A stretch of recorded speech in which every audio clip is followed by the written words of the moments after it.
Hi guys, good morning. চলে এলাম আজকে একটা রান্নার ভিডিও নিয়ে। তো স্যাটারডে মানেই আজকে সবার প্রায় বাড়িতে ভেজ হয়, আমিও ভেজ খাই। তো আজকে বানাবো এঁচোড়ের তরকারি, বিনা নিরামিষ ভেজই হবে। তো ভাবলাম আজকে এঁচোড় রান্না করবো, তাই নতুন একটা সবজি। আর শীতকালের সময় তো প্রায় বাড়িতেই মোটামুটি হয়, তো সেটাই আপনাদের সাথে শেয়ার করবো। প্লিজ দেখবে, পুরো ভিডিওটা স্কিপ করবে না। চলো দেখো গাইস, এঁচোড়টা প্রথমে আমি সিদ্ধ করে নিয়েছিলাম। আলু আর এঁচোড়টাকে লবণ দিয়ে সিদ্ধ করে নিয়েছি। তার মধ্যে সিদ্ধ করার পরে কি কি দেবো সেগুলো তো সব কিছু দেখাবো।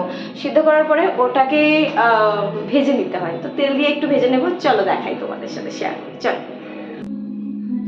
চলো গাইস দেখো, একটু তেল দিয়ে ভেজে নেবো, কারণ ভেজে নিলে একটু ওর গ্রেভিটা সুন্দর লাগবে, আর এবং তরকারির কালারও সুন্দর লাগে, আর ভালোই লাগবে ওটা। মোটামুটি কিছুই দেবো না, শুধু জাস্ট এইটা তেলের উপরে দিয়ে ভেজে দিলাম।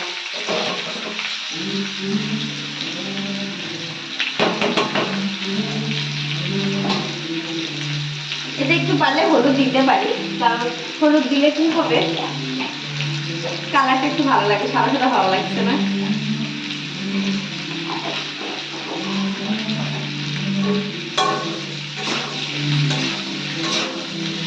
কারা কারা এরকম এঁচোড় চিংড়ি করতে চাও, বা এঁচোড় অনেকেই মাংস দিয়েও করে, মাটন দিয়ে করে, এঁচোড় চিংড়ি করে, মেন এঁচোড় চিংড়ি করে। তো আজকে আমি চিংড়ি করলাম না, শুধু এঁচোড়ের একদম ভেজে পুরো আদা রসুন দিয়ে করছি। চিংড়িটা দিলাম না, কারণ চিংড়ি আমার কাছে ছিল না, তাই এর সঙ্গে শুধু চিংড়িটাই অ্যাড করলে সেম প্রসেসে রান্না, শুধু চিংড়িটা অ্যাড করলেই হয়ে যাবে। এটা দিয়ে আবার একটু ঢাকা দিয়ে রাখবো, ঢাকা দিয়ে রাখলে হবে। তো গাইস, এর ফাঁকে ভাবলাম ওটা ভাজা হচ্ছে, এর ফাঁকে তোমাদের দেখিয়ে দিই কী কী দেবো এর মধ্যে। যেহেতু একটু আদা রসুন দিয়ে করলে ভালোই লাগে এঁচোড়ে।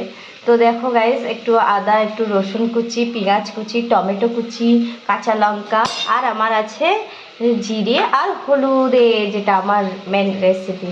আর এর সঙ্গে কালো জিরেটাও তো দিতে হবে, কালো জিরে দিয়েই করতে হয়। শুকনো লঙ্কা ওর সঙ্গে দুটো দিয়ে দেবো। তো এগুলোই থাকবে সব কিছুই। আর কারা কারা প্লিজ পছন্দ করো এঁচোড় চিংড়ি, প্লিজ আমাকে একটু কমেন্ট করে জানাবে প্লিজ। আমি নেক্সট টাইম দেখবো এঁচোড় দিয়ে চিংড়ি মাছ করার জন্য, কারণ আজকে চিংড়ি মাছ ছিল না। ঘুম থেকে উঠেই তাড়াতাড়ি করে রান্না শুরু করেছি, তো এঁচোড় চিংড়িটা হলো না। কিন্তু কারা কারা এঁচোড় খেতে ভালোবাসো প্লিজ আমাকে কিন্তু কমেন্টে জানাবে। আমরা অনেকে বাঙালিরা বলি, এঁচোড় হলেই সবাই বলি যে মাটন হচ্ছে, ভেজ মাটন। চলো গাইস, তো ঢাকাটা খুলবো এবার।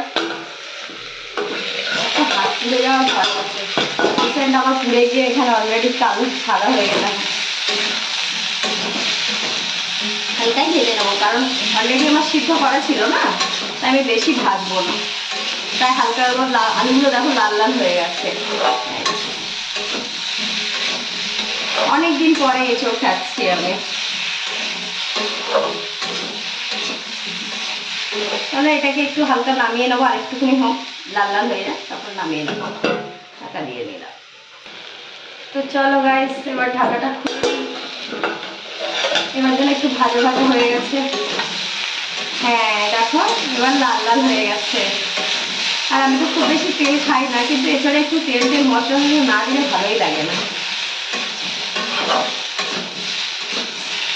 সিদ্ধগুলো তো করাই ছিল, হ্যাঁ হয়ে গেছে, বাট গোটা গোটা রয়েছে, রান্না করার সময় সুন্দর হয়ে যাবে, সুন্দর। ও মাই গড, আমার তো খুবই পছন্দের খাবার। ভেজে নিয়ে তুলে রেখেছিলাম ওই এঁচোড়টাকে, এবার তেল দিয়ে দিলাম কড়াই। কি কি দিচ্ছি প্লিজ গাইস তোমরা পুরোটা দেখবে কিন্তু। তো তেল দিয়ে দিলাম পরিমাণ মতন, যতটা লাগে। যদি লাগে আর একটু দিতে পারো তেল, কারণ তেলটা একটু বেশি দিতে হয়। আমি তেল বেশি খাই না, তো তবু ভাবলাম দিয়ে দিই। তার সঙ্গে তোমার দেবো দুটো শুকনো লঙ্কা, একদম কেটে নিলাম, দিয়ে চেরা করে শুকনো লঙ্কা দিয়ে দিলাম দুটো। এবার আমি দেবো কালো জিরে বা পাঁচফোড়ন, আমার কাছে পাঁচফোড়ন আছে, তাই আমি পাঁচফোড়নটাই দিয়ে দিলাম। আমার আবার তাড়াতাড়ি করতে হবে, লেট হয়ে গেলে খাওয়াই হবে না। চলো এটাকে একটু হালকা লঙ্কাটা একটু লাল লাল হয়ে গেলে আমি একটু পেঁয়াজ কুচে রেখেছিলাম, কোচাই হয়নি হালকাটা,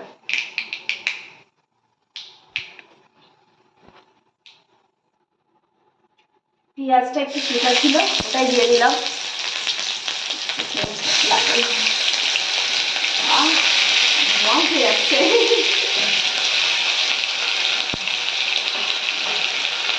পেঁয়াজ আর আদা কুচিটাকে দিয়ে দিলাম, রসুনটা পরে দেবো। রসুন অ্যাকচুয়ালি আমাকে খেতে করতে হবে, গোটা গোটাই রয়ে গেছে রে।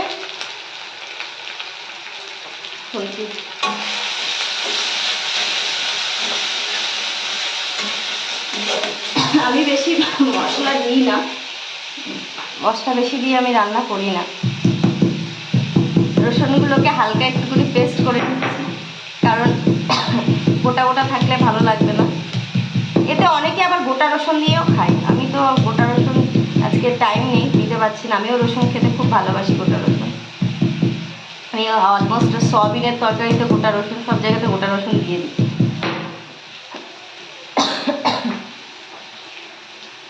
এগুলো ভালো করে কুচে দিলে ভালো হতো, রসুনগুলো তো টাইম ছিল না, তাই করতে পারলাম না।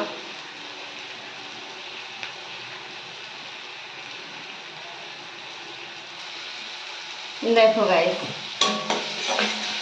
রসুন এনে দিয়েছি, কত সুন্দর একটা পেস্ট হয়ে গেল। এবার আমার কাছে আছে রসুন কুচিটা, এটাই দিয়ে দিলাম।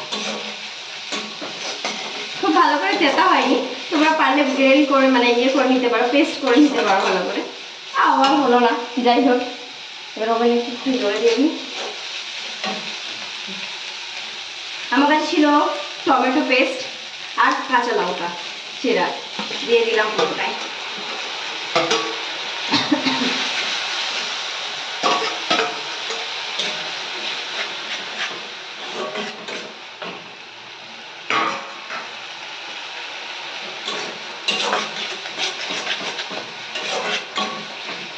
অলরেডি আমি একটু এটা যেহেতু লবণ দিয়ে তোমাকে সিদ্ধ করেছিলাম, তো সেই ক্ষেত্রে আর লবণ দেওয়া হয়নি, তো তরকারির জন্য আমি লবণ দিতেই পারি, ঠিক আছে।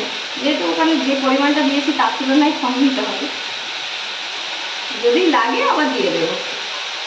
স্বাদ মতন তোমরা তোমাদের লবণ দিয়ে দিও, কতটা পরিমাণ লাগবে না লাগবে। আমি তো আমার স্বাদ মতন দিয়ে দিয়েছি। তরকারি গ্রেভিটা দেখো ভাই, আচ্ছা আধা রান্না হয়ে যাবে। যদি গ্রেভি ভালো সুন্দর করো তো দেখবে রান্নাও সুন্দর হয়, খাওয়া দাওয়াও খুব মজার ব্যাপার লাগে।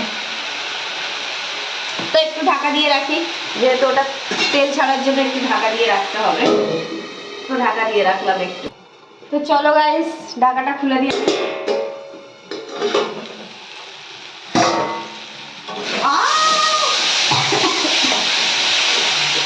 সুন্দর একটা স্মেল, ও মাই গড। দেখো গাইস পুরো একদম সুন্দর। এখনো পর্যন্ত আমি কিছু দিইনি, হলুদের জিরে আর হলুদ যেটা ছিল সেটাও তো দেওয়া হয়নি। এবার আমি দিয়ে দেবো হলুদ আর আমার জিরে রেসিপিটা।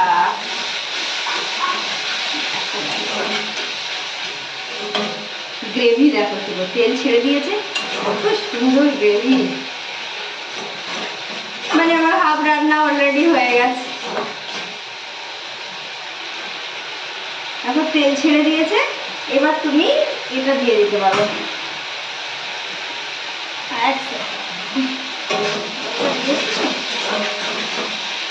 কেউ কেউ আবার এখানে তোমার ওই কি বলে ওটা, রেড পাউডার, যেটা রেড চিলি পাউডার, ওগুলোও দেয়। আমি এসব দিয়ে রান্না করি না। তো সব তেল ছেড়ে দিয়েছে, এবার আমি এসবটাকে দিয়ে দিই। হালকা চিনিও দিতে পারি, একটু স্লিপ করছে কি, একটা চিনি একটু দিয়ে দিতে পারো, যারা একটু মিষ্টি খেতে ভালোবাসে, আমি একটু দিয়ে দিলাম। আমার কাছে সময় একদমই খুব কম, 11টা বাজে অলরেডি। কখন রান্না করবো, কখন যাবো আমি, সরি। এবার জল ঢেলে দিলেই হয়ে যাবে, অলরেডি তো আমি রান্না শেষ করেই ফেলেছিলাম। তো প্লিজ তোমরা ভিডিওটা পুরো দেখবে, স্কিপ করবে না, আর ভালো লাগলে একটা লাইক কমেন্ট করবে। আর কারা কারা এঁচড় খেতে ভালোবাসো প্লিজ আমাকে কমেন্টে জানাবে, আর নতুন করে অন্যভাবে করে রান্না করবো।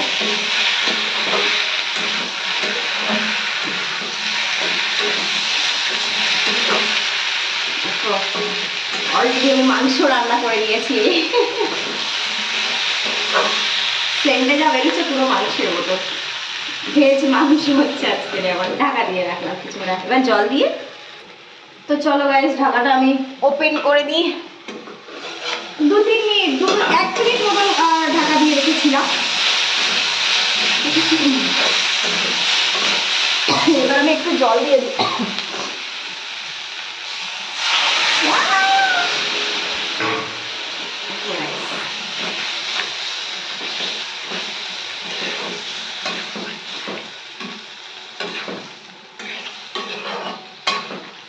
দেখো, এঁচড়গুলোকে সিদ্ধ করার জন্য আরেকটু জল তো দিতেই হবে।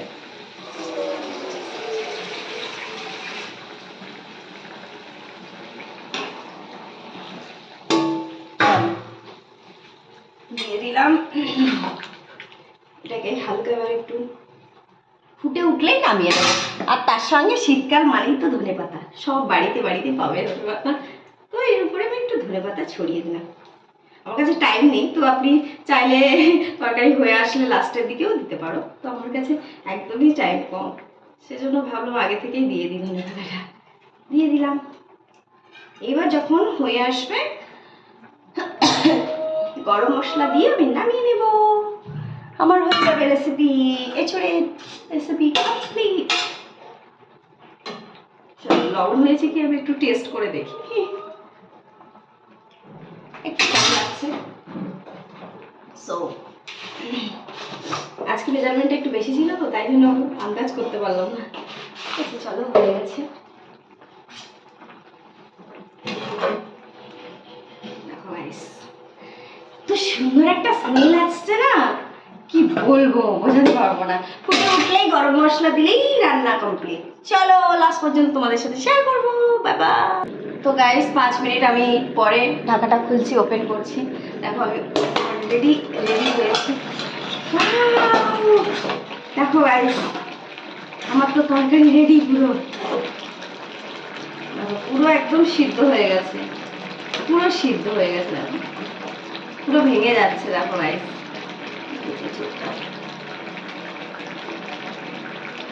দেখো পুরো ভেঙে যাচ্ছে। চলো এর উপরে আমি একটু গরম মশলা দিয়ে দিই।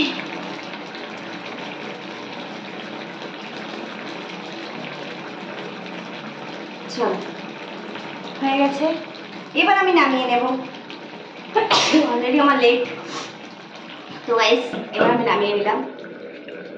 আমার পুরো রান্নার রেসিপিটা যারা যারা প্লিজ দেখবে, প্লিজ একটু কমেন্ট করবে, আর ভালো লাগলে লাইক কমেন্ট শেয়ার করবে। ধন্যবাদ। ভালো যারা যারা এঁচড় খেতে ভালোবাসো তারা প্লিজ করবে। ওকে বাই বাই, আবার নেক্সট কোনো ভিডিওতে নিয়ে চলে আসবো নতুন কোনো রান্নার রেসিপি নিয়ে। বাই বাই, টাটা, সবাই ভালো থাকবে, ধন্যবাদ।